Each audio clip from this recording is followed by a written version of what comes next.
সাজ তো বিভিন্ন জায়গায় বিভিন্ন রকম হবে নাকি?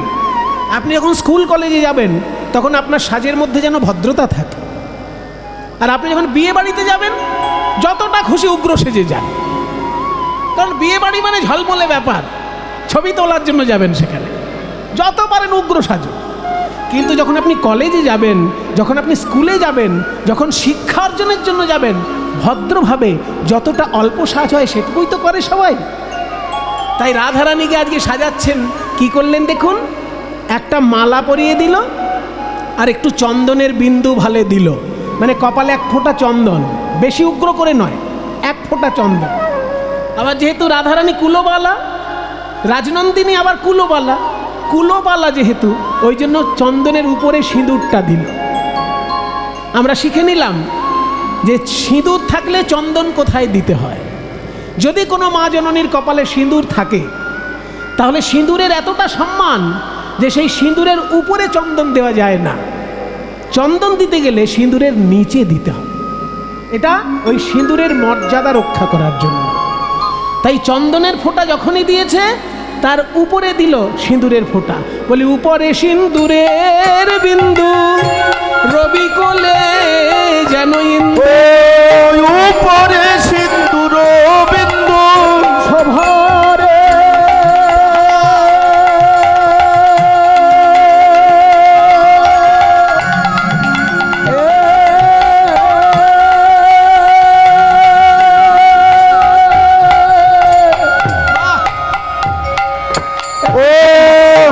উপরে সিঁদুর বিন্দু রবি কোলে যেন ইন্দু। আশ্চর্য, কি সুন্দর উদাহরণ দিলেন পদকর্তা, খেয়াল করুন। বলছে উপরে সিন্দুরের বিন্দু, এবার সাহিত্য, রবি কোলে যেন ইন্দু। রবি মানে সূর্য, ইন্দু মানে চাঁদ, উপরে সিঁদুর, সিঁদুরের নিচে চন্দন, দেখে মনে হচ্ছে সূর্য দেবতা যেন চাঁদকে কোলে নিয়ে উদয় হয়েছে। কি অপূর্ব সাহিত্য! এই হচ্ছে বাংলার বৈষ্ণব পদাবলী। উপরে সিঁদুরের বিন্দু রবি কোলে যেন ইন্দু।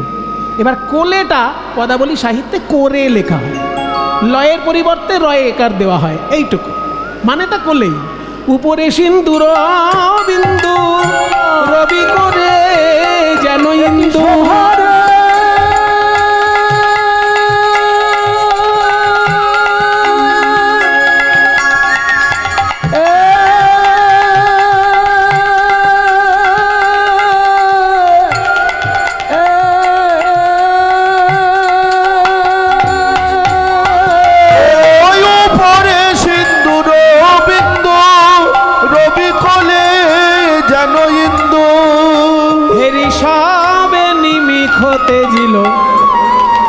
উমা একটা ফুলের মালা, এক ফোঁটা চন্দন, এক ফোঁটা সিঁদুর, এতেই এত রূপ ফুটে ওঠে আমরা কোথাও দেখিনি। হেরি সবে নিমিখ তেজিল, নিমিখ মানে চোখের পলক, চোখের পলক যেন পড়ছে না, এত সুন্দর দেখাচ্ছে রাধারানীকে।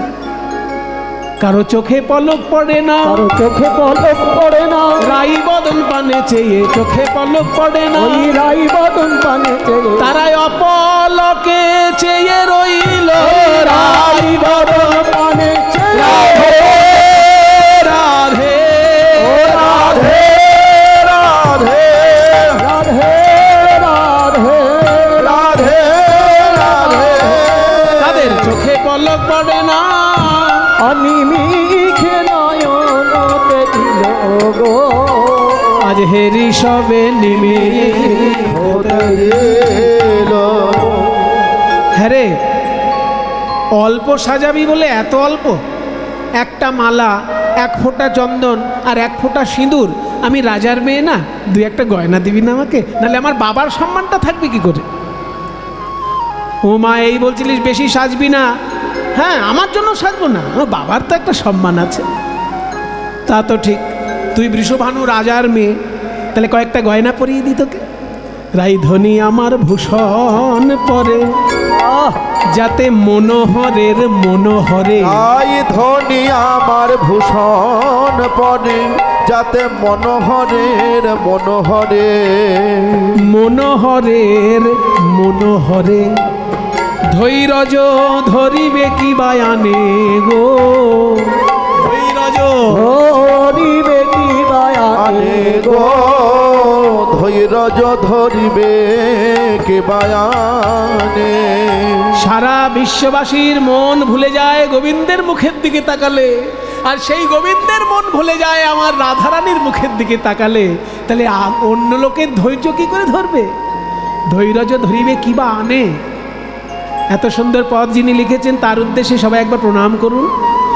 গোবিন্দ দাসেতে কয় মোর মনে হেন লয়, গোবিন্দ দাসতে কয় তুলনা নাহি কহায়, গগনের চাঁদ যেন নামিয়াছে ভূমে গো, চাঁদ যেন নামে আছে ভূ গগনের চাঁদ যেন নামি আছে ভূমে গো, চাঁদ যেন নামে আছে ভূমে।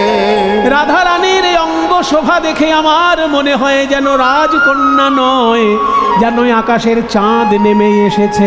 না না, চাঁদ নয়, চাঁদ নয়, যেন চাঁদের মালা চলেছে, মালা চলেছে, চাঁদের মালা চলেছে, মালা চলেছে, ভানুবালা নয়, যেন চাঁদের মালা চলেছে, ভানুবালা নয়, যেন চাঁদের মালা চলেছে। হাতে চাঁদ পায়ে চাঁদ, চাঁদের মালা চলেছে, ধনির হাতে চাঁদ পায়ে চাঁদ, চাঁদের মালা চলেছে। হাতে চাঁদ মানে রাধারানীর 10টা নখে 10টি চাঁদের মতো উজ্জ্বলতা। হাতে যেন 10টি চাঁদ, পায়ের 10টি নখেও যেন 10টি চাঁদ। হাতে চাঁদ পায়ে চাঁদ, চাঁদের মালা চলেছে, ধনির হাতে চাঁদ পায়ে চাঁদ, চাঁদের মালা চলেছে। হাতে চাঁদ পায়ে চাঁদ, আবার কপালে চন্দন চাঁদ, হাতে চাঁদ পায়ে চাঁদ, কপালে চন্দন চাঁদ, হাতে চাঁদ পায়ে চাঁদ, কপালে চন্দন চাঁদ, হাতে চাঁদ পায়ে চাঁদ, কপালে চন্দন চাঁদ, হাতে চাঁদ পায়ে চাঁদ, চন্দন চাঁদ, চাঁদের মালা চলেছে, চাঁদ যেন নামি আছে ভূমে গো, চাঁদ যেন নামি আছে ভূমে। হয়েছে তোদের সাজানো, হয়েছে সাজানো। এবার আমি যাই। আবেশে সখীর অঙ্গে, আবেশে সখীর অঙ্গে, আবেশে সখীর অঙ্গে, আবেশে সখীর অঙ্গে, অঙ্গ হেলাইয়া, আবেশে সখীর অঙ্গে, আবেশে সখীর অঙ্গে, আবেশে সখীর ও অঙ্গে, আবেশে সখীর অঙ্গে, অঙ্গ হেলাইয়া, আবেশে সখীর অঙ্গে, অঙ্গ হেলাইয়া, ও আবেশে সখীর অঙ্গে, অঙ্গ হেলাইয়া, প্রবেশিল শ্যাম জয় দিয়া, বৃন্দাবনের প্রবেশিল শ্যাম জয় দিয়া, বৃন্দাবনে যাইয়া রায়, বৃন্দাবনে যাইয়া রাই, ইতি উতি চায়, বৃন্দাবনে যাইয়া রাই, ইতি গুটি চাই, মধুর বৃন্দাবনে যাইয়া রাই, ইতি উতি চায়, বৃন্দাবনে যাইয়া রাই, ইতি উটি চাই, মাধবী লতার আড়ে দেখে শ্যামরা, আর মাধবী লতার আরে দেখে শ্যামরাই। সারা বৃন্দাবন খুঁজতে খুঁজতে দেখে মাধবী লতার আড়ালে গিয়ে প্রাণ গোবিন্দ আপন মনে বাঁশি বাজাচ্ছে। ওই যে।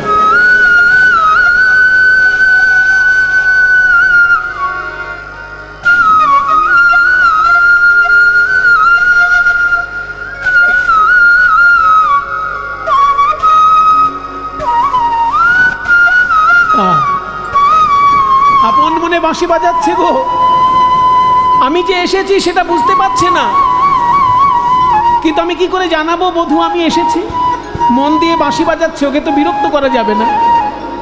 তাই রাধারানী কি করলেন, যে সুরে গোবিন্দ বাঁশি বাজাচ্ছেন ওই সুরের ভেতর থেকে তালটাকে বেছে নিলেন, তালটাকে ধরে ফেলে সেই তালে নুপুরের ধ্বনি করতে লাগলেন। 1 2 3 1 2 3 1 2 1 2 1 2 3 1 2 1 2 1 2 3 1 2 3 1 2 3 1 2 1 2 1 2 3 নুপুরের ঝুনু ঝুনু নুপুরের রুনু ঝুনু নুপুরের রুনু ঝুনু পড়ে গেল সারা। যেই নুপুর বেজে উঠেছে অমনি গোবিন্দ চমকে উঠলেন। এত মিষ্টি নুপুরের ধ্বনি, নুপুরের ধ্বনি এত মিষ্টি, এ তো আমার রাধারানীর চরণ ছাড়া আর কারো চরণে এত মিষ্টি নুপুরের ধ্বনি থাকে না। নাগর চমকি বলে রাই এলো পারা, নাগর চমকি বলে রাই এলো পারা, আমার রাই বুঝি এলো গো, রাই বুঝি এলো গো।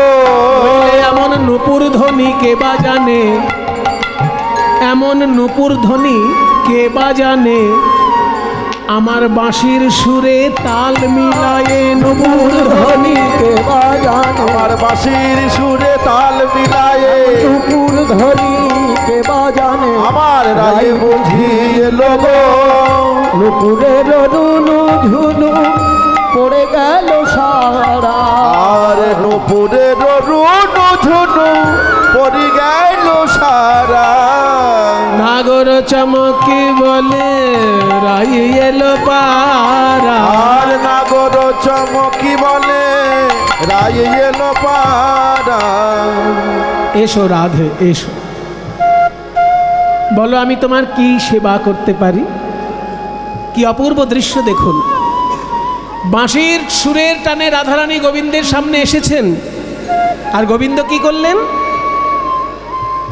নিজ পিত বাঁশ দিয়া রাধার চরণ ধুলা ঝাড়ে, নিজের ওড়না দিয়ে রাধারানীর পায়ের ধুলো মুছে দিচ্ছেন। আর তাই দেখে ললিতা মুচকি হাসে কুন্দলতার আড়ে। ললিতা হাসছে, ওই দেখ নাগর শিরোমণি গোবিন্দ রাধারানী চরণের ধুলো ঝেড়ে দিচ্ছেন নিজের ওড়না দিয়ে। তারপর কি করলো, চূড়ার মধ্যে সব থেকে সুন্দর যে ফুলটা ছিল সেই ফুলটা ভেঙে নিয়ে রাধারানীর চরণে পুষ্পাঞ্জলি দিচ্ছে। কারণ আজকে রাধারানী সামনে এসেছেন অতিথি, অতিথি হয় নারায়ণ, তাই মাথার চূড়ার ফুল ভেঙে নিয়ে কৃষ্ণ রাধারানীর চরণে পুষ্পাঞ্জলি দিচ্ছে। পদকর্তা বলছেন, ভাঙিয়া চূড়ার ফুল, ভাঙিয়া চূড়ার ফুল হাতে করি নিল নম প্রেমময়ী রায় চরণে দিল নম প্রেমময়ী বলে রাই চরণে দিল। নব প্রেমময়ী বলে রাই চরণে দিল। আর নম প্রেমময়ী বলে রাই চরণে দিল। এই ছেলের আবদার যে একটা ইংরাজিতে একটু মহাপ্রভুর গান শুনবো, কি আবদার চিন্তা করো। Our Gauranga moon descends on our golden Nadia. এই গানটি আমি রচনা করেছিলাম। আমার সোনার গৌরাঙ্গ নেমে এলো সোনার নদিয়ায়। নদিয়ার সৌভাগ্যাকাশে মহাপ্রভু কীভাবে অবতীর্ণ হলেন সেই নিয়ে একটু ইংরেজিতে রচনা করেছিলাম। গৌরাঙ্গ অ্যাজ মুন ডিসেন্ডস মানে নেমে এসেছেন অন আওয়ার গোল্ডেন নদিয়া। সোনার নদিয়ায় যেন গৌরাঙ্গ মহাপ্রভু চাঁদ রূপে নেমে এসেছে। Our Gauranga moon descends on our golden Nadia. Our Gauranga moon descends in our golden Nadia. and removes all illusions disease with her arms panacea And removes all illusion disease Hari नाम तनासिया। Whenever there is the appearance of a moon in the sky, all the darkness goes away, all the darkness removes. আকাশে যখনই চাঁদ ওঠে অমনি অন্ধকার দূরে চলে যায়, কিন্তু রোগ দূরে যায় না। কিন্তু whenever our Gauranga Mahaprabhu descended on golden Nadia, the illusion as a disease, এই যে মায়া মোহ, এটা তো একটা রোগ আমাদের, এই মায়া মোহরূপী রোগ তিনি দূর করে দিলেন আর অজ্ঞানের অন্ধকার দূর করে দিলেন। He removes the disease of our illusion and the darkness of our innocence. Removes all illusions disease with Hari Nam's panacea. And remove all illusion disease with Hari Naam panacea. Our Gauranga moon descends on our golden Nadia. Our Gauranga moon descends in our golden Nadia. This humble Suman sings, my Mahaprabhu brings. This humble Suman sings. এই দিন সুমন গাইছে, my Mahaprabhu brings. What did Chaitanya Mahaprabhu bring for us? Chaitanyadev আমাদের জন্য কি আনলেন? Taking from Radha's treasury divine love's ambrosia. Ambrosia মানে অমৃত, divine লাভ মানে দিব্য প্রেম। রাধারানীর ওই প্রেমের ভান্ডার থেকে দিব্য প্রেমের অমৃত তিনি আমাদের জন্য এনে দিলেন। This humble Suman sings, my Mahaprabhu brings. Taking from Radha's treasury love's ambrosia. Our Gauranga moon descends in our golden Nadia. Our Gauranga moon descends on our golden Nadia. Radharani যখন এসে প্রাণ গোবিন্দের সামনে দাঁড়িয়েছেন, মাথার চূড়ার ফুল দিয়ে রাধারানীকে নিবেদন করলেন, তবুও রাধারানী কিন্তু মাথা নিচু করে আছে। কি গো রাধারানী আমার সঙ্গে কথা বলছে না কেন? কি হয়েছে রাধার? মান করার মতো তো কোনো ঘটনা ঘটেনি। বলে মান নয়, আজকে অভিমান। কিসের অভিমান? ওই যে যখন তখন তুমি বাঁশি বাজাও, ওই জন্য অভিমান করেছে। রাধারানী বলছে, প্রাণনাথ তুমি যখন তখন বাঁশি বাজিয়ে দাও, আমার খুব কষ্ট হয়, তাই আজকে আমি তোমার কাছে বাঁশি শিখবো, আমিও বাজাবো। তখন বাঁশি শুনলে তুমি বুঝতে পারবে যারা শোনে তাদের কত কষ্ট হয়। তুমি বাঁশি বাজানো জানো না, হে তুমি বাঁশি জানো জানো না বধূ তুমি জানো না, তুমি জানো না, তুমি জানো না ওই বাঁশি বাজানো তুমি জানো না, ওই বাঁশি বাজানো তুমি জানো না, তুমি জানো না, তুমি জানো না হে তুমি বাঁশি বাজানো জানো না। তাহলে আমায় কি করতে বলো? আমাকে শিখিয়ে দাও বাঁশি, শিখিয়ে দেবো। কিন্তু তোমাকে যে আমার মতন বাঁকা হয়ে দাঁড়াতে হবে রাধে। বাঁকা? হ্যাঁ। আচ্ছা এখন যদি বাঁকা হয়ে দাঁড়াতে না পারো, আমি এই গরু তাড়ানো লাঠিটা তোমাকে ধরছি, এই লাঠির উপর ভর করে তুমি দাঁড়াও, তারপর বাঁকা হয়ে দাঁড়াও। বলে বাঁকাটা হব কি করে? বলে প্রথমে চরণ বাঁকাবে, তারপর কোমর বাঁকাবে, তারপর ঘাড় বাঁকাবে, এইবার বাঁশি। বলে ওরে বাপরে, এত বাঁকা তাড়া হয়ে দাঁড়াতে হবে? হ্যাঁ কষ্ট আছে। মুরলি শিখিবে রাধে শিখাইব মন সাধে গো, যাহা বলি শুনো ও বিনোদিনী, রাধা বলি শুনো ত্রিভঙ্গ ঠামে দাঁড়াও দেখি, চরণে চরণ ধুয়ে ত্রিভঙ্গ ঠামে দাঁড়াও দেখি, চরণে চরণ ছেদে একবার ত্রিভঙ্গ ঠামে দাঁড়াও দেখি, চরণে চরণ ছেদে একবারে ত্রিভঙ্গ ঠামে দাঁড়াও দেখি, চরণে চরণ ছেদে ত্রিভঙ্গ ঠামে দাঁড়াও দেখি, চরণে চরণ ছেদে ত্রিভঙ্গ ঠামে দাঁড়াও দেখি। কষ্ট করে আমি দাঁড়াবো, সব করব, কিন্তু আমাকে শিখাতে হবে। রাধারে লইয়া শ্যাম মুরলি শিখায় মহানন্দে আনন্দে, মুরলি শিখায় মহানন্দে, রাধারে লইয়া শ্যাম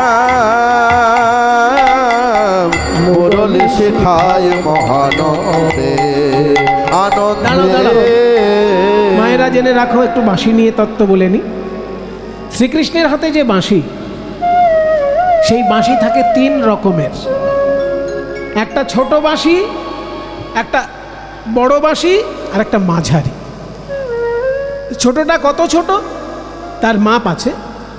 পারিকাক্ষভাবে বেণু দ্বাদশাঙ্গুল দৈর্ঘ্য ভাগ, অর্থাৎ শ্রীকৃষ্ণের যে বাঁশিটা 12 আঙুল লম্বা। 1 আঙুল মানে কিন্তু একটা আঙুল নয়, 1 আঙুল মানে একটা আঙুল, গোটা আঙুল নয়। 1 আঙুল মানে এই মাথা থেকে প্রথম করটা পর্যন্ত, এটাকে 1 আঙুল বলে। এসব পুরনো হিসেবে সবাই জানে না। 1 আঙুল মানে গোটা একটা আঙুল না, কিন্তু 1 আঙুল কথাটার অর্থ হচ্ছে মাথা থেকে এই করটা পর্যন্ত। এইটা 1 আঙুল, মোটামুটি আপনাদের বর্তমান হিসেবে 1 ইঞ্চি ধরতে পারে। তাহলে পারিকাক্ষভাবে বেণু দ্বাদশাঙ্গুল দৈর্ঘ্য ভাগ, 12 আঙুল লম্বা। তার মানে 1 আঙুল যদি 1 ইঞ্চি হয়, 12 আঙুল 12 ইঞ্চি, অর্থাৎ 1 ফুট। মোটামুটি এই মাথা থেকে শুরু করে এই পর্যন্ত, এইটার অর্ধেক ধরুন, এই বাঁশিটার অর্ধেক ধরুন। 1 ফুট যে শ্রীকৃষ্ণের বাঁশিটি 12 আঙুল লম্বা, সেই বাঁশিটির তীক্ষ্ণ আওয়াজ। ছোট বাঁশির সবসময় তীক্ষ্ণ আওয়াজ। ছোট বাঁশি বাজছে, ওই যে ছোট বাঁশির আওয়াজ তীক্ষ্ণ হয়। 1 ফুট যে বাঁশিটি, সেটা তীক্ষ্ণ আওয়াজ হয়, সেই বাঁশিটির নাম হচ্ছে বেণু। আর মাঝারি যে বাঁশি 17 আঙুল লম্বা, মোটামুটি ধরুন প্রায় এইরকম, এই মাঝারি যে বাঁশিটি সেটা 17 আঙুল লম্বা, তার 8টি ছিদ্র। আর যেটা বড় বাঁশি সেটা 2 হাত লম্বা। 2 হাত মানে এই যে 2 হাত বলতে এই আরো এতটা হবে। 2 হাত লম্বা শ্রীকৃষ্ণের যে বাঁশি, সেটা হচ্ছে হস্তদ্বয়মিতায়ামা মুরলী চারুনাদিনী, সেটাকে বলে মুরলী। আজকে রাধারানী বংশী শিক্ষা করছেন, তাতে 8টি ছিদ্র আছে, কিন্তু বংশীটাকে এখানে মুরলী বলা হচ্ছে।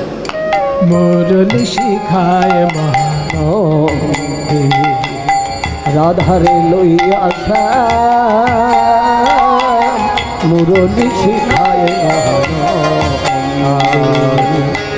8টি ছিদ্রের মধ্যে প্রথম ছিদ্র, প্রথম রন্ধ্রের গানে ব্রহ্মারও ভাঙিল ধ্যানে। ও গো প্রথম রন্ধের গানে ব্রহ্মার ভাঙিল ধ্যানে গো। প্রথম রন্ধ্র যেই বাজলো, অমনি ব্রহ্মার ধ্যান ভেঙে গেল। কে? আমি যে সৃষ্টি তত্ত্ব ভুলে যাব। কে এত সুন্দর বাঁশি বাজাচ্ছে? ব্রহ্মা প্রথম রন্ধ্রের গানে ব্রহ্মারও ভাঙিল ধ্যানে। আর প্রথম রন্ধের গানে ব্রহ্মারও ভাঙিল ধ্যানে গো। দ্বিতীয়তে যমুনাও যায় গো রাধে। দ্বিতীয়তে যমুনাও যায় গো রাধে। দ্বিতীয় রন্ধ্র যখন বাজছে যমুনা উল্টো দিকে যাচ্ছে। আপনারা জানেন যমুনা হিমালয় পর্বতে উৎপন্ন হয়েছে যমুনোত্রী নামক জায়গায়। আর মিলেছে কোথায়? প্রয়াগ তীর্থে গঙ্গার সঙ্গে এসে মিলে গেছে যমুনা। তার মানে হিমালয় থেকে আসছে, প্রয়াগে গঙ্গার সঙ্গে মিলে যাচ্ছে, একমুখী প্রবাহ। কিন্তু যখনই কৃষ্ণের বাঁশিতে দ্বিতীয় রন্ধ্র বাজে অমনি যমুনা উল্টো দিকে যায়, বিপরীত দিকে যায়। কেন বিপরীত দিকে যায়? যমুনা মনে মনে ভাবে যে এত সুন্দর বাঁশি শোনালো তার দুটি রাঙা চরণ আমি ধুয়ায়ে আসি গো। ধুয়ায়ে আসি গো। তাই যমুনায় উজান চলে ধুয়ায়ে আসি গো। তাই যমুনা উজান চলে চরণ ধুয়াবে বলে যমুনায় উজান চলে। চরণ ধোয়াবে বলে তাই যমুনা উজান চলে। চরণ ধোয়াবে বলে তাই যমুনা উজান চলে। চরণ ধোয়াবে বলে তাই যমুনা উজান চরণ চলে। ধুয়ায়ে আসি গো। দ্বিতীয়তে যমুনা উজায় গো। দ্বিতীয়তে যমুনা উজায় গো। এবার তৃতীয় রন্ধ্রেরও কথা শুনো বৃষভানু সুতা। তৃতীয় রন্ধ্রের কথা শুনো বৃষভানু সুতা। বাঁশির তৃতীয় রন্ধ্র যদি বাজে কি হয়? পবনেরও হত গতি হয় হে রাধে। পবনেরও হত গতি হয় গো। পবন মানে বাতাস। বায়ু বা বাতাস কখনো স্থির থাকে না। এখন এখানে আছে তো একটু পরে অন্যদিকে চলে যাবে, কিন্তু সেই পবন স্থির হয়ে যায় যদি কৃষ্ণের বাঁশিতে তৃতীয় রন্ধ্র বাজে। স্থির কেন হয়? ভাবে আর একবার শুনবো, আর একবার শুনবো। আর শোনা হয় কি না হয় আর একবার শুনবো। আর শোনা হয় কি না এমন হয়। মধুর মুরলী ধ্বনি আর শোনা হয় কি না? ওই মধুর মুরলী ধ্বনি। আর শোনা হয় কি না? ওই মধুর মুরলী ধ্বনি। আর শোনা হয় কি না? আর একবার শুনবো। পবনেরও হত গতি হয় হে রাধে। পবনেরও হত গতি হয় গো। চতুর্থ রন্ধ্রের সুরে ধেনুগণ আপনি ফিরে। চতুর্থ রন্ধ্রের সুরে ধেনুগণ আপনি ফিরে। মুখে ঊর্ধ্ব পুচ্ছে ধায়। মুখে ঊর্ধ্ব পুচ্ছে ধায়। চতুর্থ রন্ধ্র যখন বাজে গরু বাছুর ঘাস খেতে ভুলে যায়। মুখের ঘাস মুখে থাকে, তৃণগুচ্ছ তুচ্ছ করে উচ্চ পুচ্ছ করে তারা গোবিন্দের দিকে ঊর্ধ্ব পানে ছুটে যায়। মুখের ঘাস মুখেই থাকে, তৃণমুখে ঊর্ধ্ব পুচ্ছে ধায় গো তারা। তৃণমুখে ঊর্ধ্ব পুচ্ছে ধায় গো তারা। পঞ্চম রন্ধ্রের গানে গোপিকার বিধে প্রাণে। পঞ্চম রন্ধ্রের গানে গোপিকার বিধে প্রাণে। আলু থালু পাগলিনী ধায় হে তারা আলু থালু পাগলিনী ধায় হে। আলু থালু পাগলিনী ধায় হে তারা। আলু থালু পাগলিনী ধায় হে তারা। আলু থালু বেশে পাগলিনী হয়ে ছুটে যায় গোপীর প্রাণে যখন পঞ্চম রন্ধ্র বাজে। ষষ্ঠ রন্ধ্রে 6 ঋতু একসঙ্গে উদয় হয়। ষষ্ঠ রন্ধ্রের গীতে কদম্ব হয় বিকশিতে। ষষ্ঠ রন্ধ্রের গীতে কদম্ব হয় বিকশিতে। ষড় ঋতু একত্রে একত্রে সপ্তম রন্ধ্রের গানে পাষাণ দ্রবিল গুণে। রন্ধ্রের গুণে পাষাণ হইল পানি। পাষাণ আপনি দ্রবময় হে রাধে। পাষাণ আপনি দ্রবময় হে রাধে। মুরলী শিখায় 8টি রন্ধ্রের মধ্যে 7টি বলা হয়ে গেল, একটা বাকি আছে, কিন্তু সেটা আমি সবাইকে শেখাই না রাধে, কারণ ওইটা আমার প্রিয়। ওই অষ্টম রন্ধ্রে কি হয় জানো? অষ্টম রন্ধ্রে তেরাই আমি তোমার নাম গাই। অষ্টম রন্ধ্রে তেরাই আমি তোমার নাম গাই। অষ্টম রন্ধ্রে তেরাই আমি তোমার নাম। অষ্টম রন্ধেতে রায় আমি তোমার নাম গাই। মোর বংশী এত গুণ ধরে, মোর বংশী এত গুণ ধরে, জ্ঞান দাসেতে কয় বংশী শিক্ষা তারে কয়, জ্ঞান দাসেতে কয় বংশী শিক্ষা তারে কয়। না শিখাইলে শিক্ষা বলি কারে, রাধে না শিখাইলে শিক্ষা বলি কারে। রাধারানীর কাছে কৃষ্ণের, শ্রীকৃষ্ণের কাছে রাধারানী যখনই বংশী শিক্ষা গ্রহণ করলেন, আর সেই বংশীর ধ্বনিতে কৃষ্ণ নাম উচ্চারিত হতে লাগলো। বাজে রে বাঁশরি বৃন্দাবনে, বাজে রে বাঁশরি বৃন্দাবনে, মধুর বাঁশরি বাজে রাই বদনে, মধুর বাঁশরি বাজে রাই বদনে। বাজে রে বাঁশি বৃন্দাবনে, বাঁশরিতে বাজে আজি কৃষ্ণ কৃষ্ণ ধ্বনি, বাঁশরিতে বাজে আজি কৃষ্ণ কৃষ্ণ ধ্বনি। শুনি আনন্দিত আমার শ্যাম গুণমণি, শুনি